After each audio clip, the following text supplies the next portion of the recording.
Welcome to my YouTube channel. So बच्चों, आज हम करने वाले हैं carbon and its compound chapter.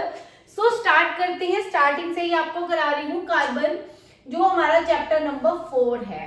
ठीक है, तो सबसे पहली चीज की कार्बन के बारे में हमें रीड करना है, कार्बन और उसके कंपाउंड के बारे में। कार्बन का सिंबल आपको पता है बच्चों क्या होता है? C होता है कार्बन का सिंबल। एंड अगर हम इसके बात करते हैं एटॉमिक नंबर की, अगर हम इसके एटॉमिक नंबर की बात करें तो क्या होता है बच्चों?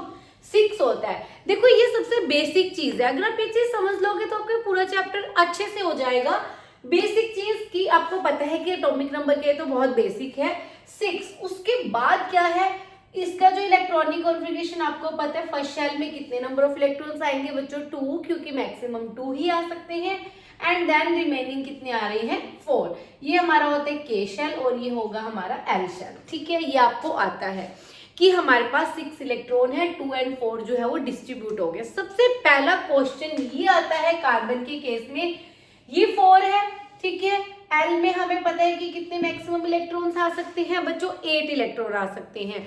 बट अब इसके पास 2 चांसेस हैं। क्या है? ये 4 इलेक्ट्रॉन है, इसको 8 करना है, तो ये कैसे कर सकता है? या तो ये क्या कर ले बच्चों, गेन कर ले 4 इलेक्ट्रॉन, या ये क्या कर दे, लॉस कर दे 4 इलेक्ट्रॉन। तो ये क्या होगा, या तो इसका ऑक्टेट कंप्लीट हो जाएगा, या ये लॉस करके क्या कर सकता है, डुप्लेट कंप्लीट कर सकता है। बट ये दोनों ही केस जो है वो पॉसिबल नहीं है। क्यों नहीं है पॉसिबल? सो फर्स्ट आपसे कोई पूछे कि कार्बन जो है वो 4 इलेक्ट्रॉन गेन क्यों नहीं कर सकता, क्या रीजन है? देखो, अगर हम इसके स्ट्रक्चर ड्रॉ करते हैं, ठीक है, तो हमारे पास क्या है, ये तो होगा हमारा न्यूक्लियस, ठीक है, जिसमें होते हैं प्रोटॉन्स एंड न्यूट्रॉन्स जो कि होंगे 6।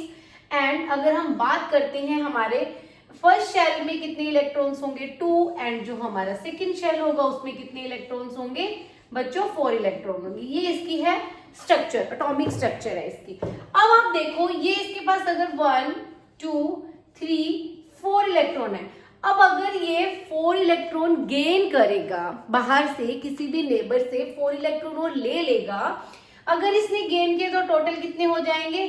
4 + 4 8, और ये 2 इलेक्ट्रॉन ये हो गए, तो टोटल कितने हो गए? 10 इलेक्ट्रॉन्स हो गए। तो 10 इलेक्ट्रॉन्स, ये जो न्यूक्लियस के पास 6 हैं प्रोटॉन्स, वो क्या होगा, आपस में मैनेज नहीं कर पाएंगे, या हम ये कह सकते हैं कि इलेक्ट्रॉन्स जो है वो नेगेटिव एनर्जी जो है वो ज्यादा हो जाएगी, पॉजिटिव जो हो जाएगी वो कम हो जाएगी। तो अगर आप एनसीईआरटी की बुक की बात करते हैं तो पेज नंबर 59 पे आपके पास सीधी सीधी साफ साफ लाइन्स में लिखा हुआ है, but it would be difficult for the nucleus with 6 proton to held on the 10 electrons. तो आपके पास ये ऑप्शनल क्वेश्चन भी आ सकता है, बेसिक नॉलेज में भी आपसे वाइवा में भी पूछा जा सकता है कि गेन क्यों नहीं कर सकता, तो ये आपका रीजन है।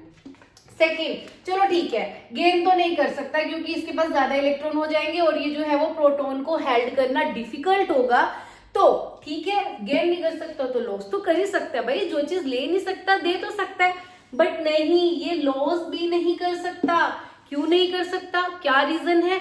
रीजन ये है कि जो ये इलेक्ट्रॉन्स हैं, ये सबसे पहली बात तो न्यूक्लियस के पास दूसरा शेल है, सेकंड शेल है, तो इनके बीच में जो अट्रैक्शन है वो बहुत स्ट्रोंग है, जिससे हमें ये जो 4 इलेक्ट्रॉन्स हैं इसको लॉस करने के लिए, इसको कार्बन को किसी और को देने के लिए बहुत हाई एनर्जी चाहिए, जो कि पॉसिबल नहीं है।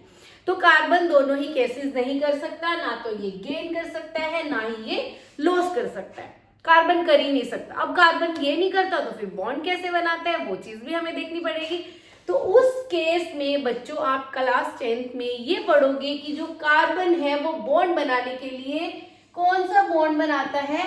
कोवैलेंट बॉन्ड बनाता है। कौन सा बॉन्ड बनाता है? कोवैलेंट बॉन्ड बनाता है, जिसके बारे में आप अभी क्लास 10th में इसमें पढ़ोगे कि कोवैलेंट बॉन्ड कैसे बनता है। तो यहाँ तक आपको क्लियर हो गया, गेन नहीं कर सकता, लॉस नहीं कर सकता। आप इसको पेज नंबर 59 पे 2 लाइंस में आपको स्पेशली मेंशन किया गया है कि ये क्या कर सकते हैं, गेन नहीं कर सकता। नेक्स्ट लाइन में बता रखे, it could loss 4 electron coming C+ ion, but it would require a large amount of energy to remove 4 electrons from the last shell. तो आपके पास सीधा सीधा साफ साफ आंसर दिया हुआ है, जिसमें आप पढ़ सकते हो। ये क्लियर हो गया। अब हम करते हैं हमारा कोवैलेंट बॉन्ड। ठीक है। कोवलेंट बॉन्ड कैसे बनाता है, कोवलेंट बॉन्ड कहाँ बनता है, कौन कौन कोवलेंट बॉन्ड बनाता है, ये हम अपने नेक्स्ट पार्ट में करेंगे। नेक्स्ट पार्ट के लिए वीडियो को लाइक कर देना और चैनल को सब्सक्राइब कर देना ताकि आपको नेक्स्ट वीडियो की नोटिफिकेशन आ जाए।